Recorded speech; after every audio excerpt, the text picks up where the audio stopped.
أعوذ بالله من الشيطان الرجيم. بسم الله الرحمن الرحيم. ليشهدوا منافع لهم ويذكروا اسم الله في أيام معلومات في أيام معلومات على ما رزقهم من بهيمة الأنعام فكلوا منها وأطعموا البائس الفقير. السلام علیکم ورحمۃ اللہ وبرکاتہ۔ بعض لوگوں کا یہ کہنا کہ بھینس یہ گائے کی قسم میں سے ہے، اس لیے اس کی قربانی جائز ہے، جیسا کہ چھترا اور دمبا وغیرہ یہ ایک ہی قسم ہے۔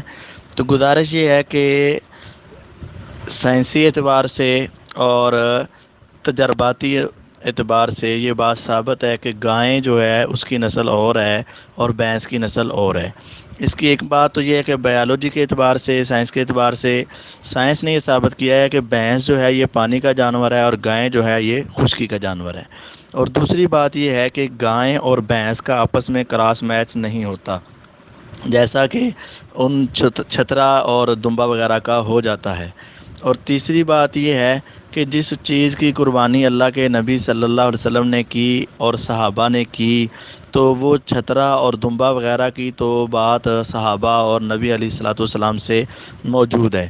تو جو ہمارے پاس دلائل موجود ہیں اللہ کے نبی صلی اللہ علیہ وسلم نے جو کام کیا ہے اور گائے کی قربانی کی ہے، وہ ہمارے پاس بالکل وافر مقدار میں اویلیبل موجود ہے۔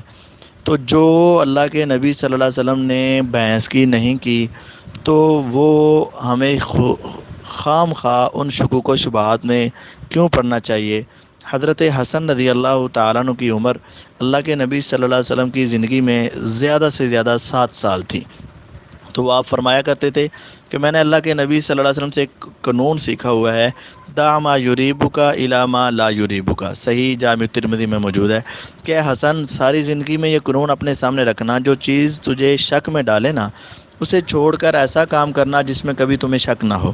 تو یہ جس کے اندر اختلاف بھی ہے، نبی صلی اللہ علیہ وسلم سے ثابت بھی نہیں ہے اور وہ اس کا جنس ہونا بھی ثابت نہیں ہے، تو خام خواہ ایسا کام جس میں شک ہے اس کی طرف زیادہ توجہ کرنا اور جس میں شک نہیں ہے اس کی طرف سے توجہ ہٹانا یہ بہتر نہیں ہے، اس سے گریز کیا جائے۔ السلام علیکم ورحمۃ اللہ۔